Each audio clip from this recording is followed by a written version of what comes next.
The ground beneath their feet is sinking.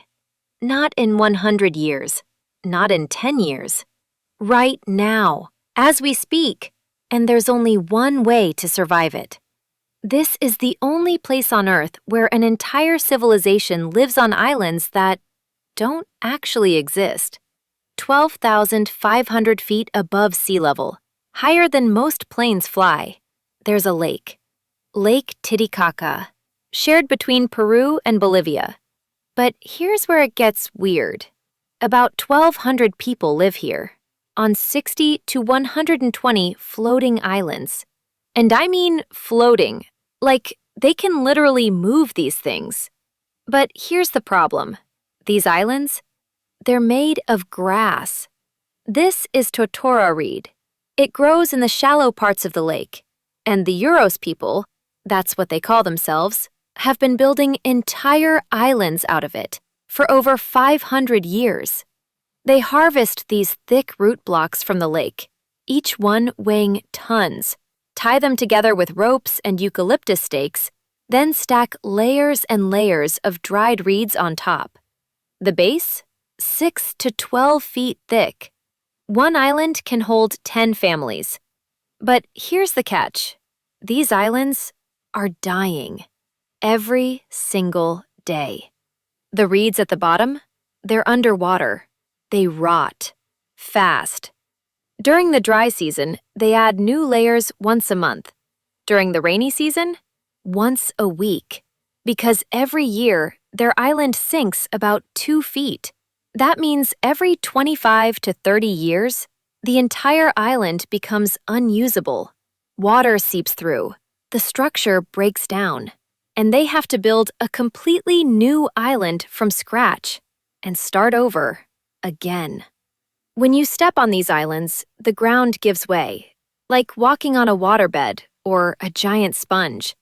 Each step you take, you sink 2 to 4 inches. Too much jumping? The reeds compress faster. Too much rain? They rot faster. Too many people? The island needs more maintenance.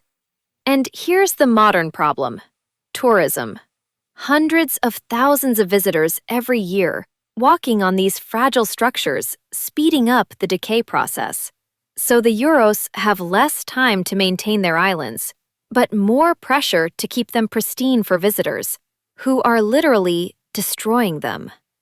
But all of that, the sinking, the rotting, the tourists, that's not even the real problem. The real threat isn't the islands falling apart. It's the entire lake disappearing. In 2022 and 2023, a brutal drought hit the region. Rainfall dropped by 49%. The rivers feeding the lake, their flow dropped by 80%. The lake lost over 19 inches of water level. In some areas, the shoreline pulled back by over a mile. Boats that used to float? Stuck in mud. The harbor was basically dry land. And here's why that's catastrophic for the Uros. Remember, everything they build is made from totora reeds. Their islands, their homes, their boats, their furniture. During the drought, over 90% of the lake's reeds dried out, completely unusable. The Uros couldn't maintain their islands. They couldn't build new ones. They couldn't even fish because the fish were dying too. Karachi fish, trout, ducks, grebes, the entire ecosystem was collapsing. So what did they do? About 1,500 Uros, that's roughly 75% of their entire community, banded together. They raised money, they rented construction equipment, and they started digging a canal to reconnect their floating islands to the dried-up harbor in Puno. It was massive. It was desperate. It was their only shot. And then, the Peruvian government shut them down before they could finish. "We are going through a crisis," one community member said. "The reeds that we use to build our islands aren't growing. The lake is drying up, and we can't move." For 500 years, their survival strategy was simple. If danger comes, move. But you can't move a floating island. to escape a drought. And scientists say it's only going to get worse. One study warned that if global temperatures rise past 2 degrees Celsius, Lake Titicaca could shrink by 85%. NASA satellite images already show the edges receding. 2.6 million people depend on this lake. The Uros are just the ones the world can see. But here's what's insane about this whole thing.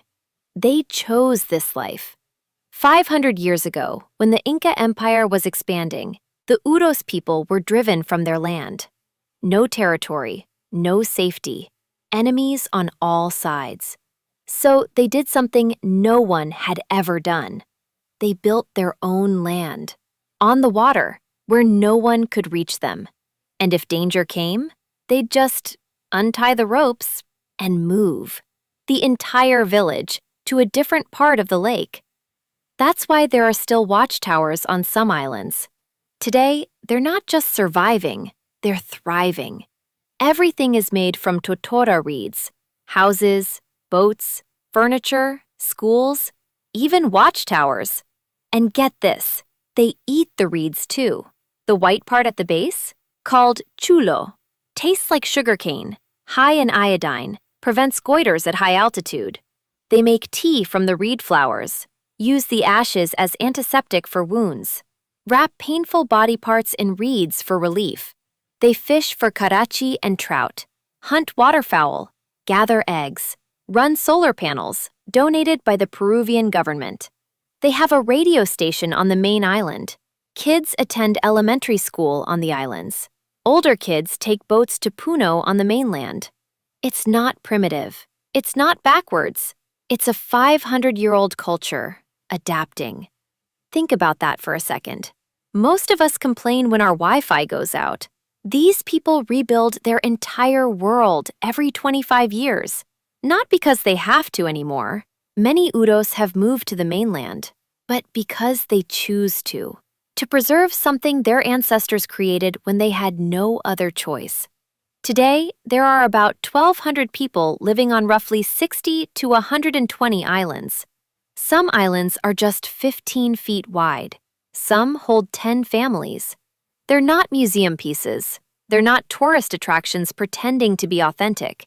They're real people, living a life most of us can't even imagine, on islands that shouldn't exist, floating on one of the highest lakes on Earth, sinking a little more every day, and rebuilding forever. If this blew your mind, and if you want to see more cultures adapting to extreme environments, hit that subscribe button. New video every week. I'll see you in the next one.